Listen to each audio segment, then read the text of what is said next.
अस्सलाम वालेकुम vision corner channel से खुश आमदीद है। देख लो भाजी ये जंगल च आया वहाँ कबूतर लैन। यह देख लो इधर इलाका ठीक है जी। विजन कॉर्नर चैनल सबसक्राइब करो तो इस तरह के देसी कबूतर जोड़े शहरों भी नहीं लभदे बावां बावां जिहड़े लम्मे तो जोड़े ही भरावा वो कबूतर इतों ले आ। एक बंदे को लै रहे एक होर लैन आया ठीक है। इंशाअल्लाह ऐसे कामयाब जोड़े आ कि मज़ा आ गया जनाब। मैं कहा भरावां नूं वीडियो दिखावां इधर इलाकों की नाल इंजॉय करो तो इंजॉय करो तो चैनल सबसक्राइब करो तो नाल लाओ गप्पां शप्पां। मैं स्टैंड च मोबाइल लाना तो मैं रौनक मेला दिखाना कितने जिथे तुहाडा भरा फिरदा कबूतर लैन ठीक है। वो भरावो जे असीं 500 700 का या 1000 का किन्ने तुहानूं तो चाहिए सानूं ਉਹਦੇ ਨਾਲ 1000 ਵੱਧ ਦਿਓ। वजह इस लिए 1000 ਵੱਧ ਦਿਓ कि जिथे असीं फिरदे इत्थे कोई भी नहीं आउंदा लैन। इलाकिਆਂ 'ਚ ਇਹ ਆਪ बोरिंग 'ਚ ਪਾ के दे के आउंदे आ ते उस्ताद फिर रस्तिਆਂ 'ਚ रोक ਲੈਂਦੇ ਆ।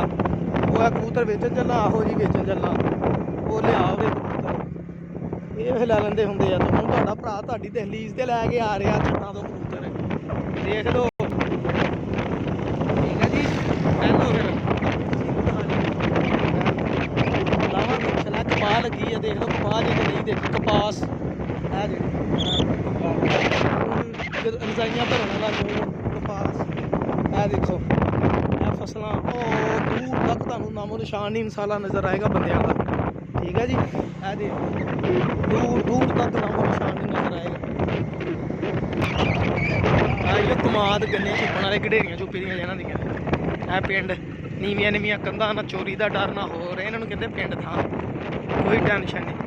जमीनां दे जे किसे दे पे टूवल टूवल तो उदां ही पे फीडर पे है देखो चावल चावल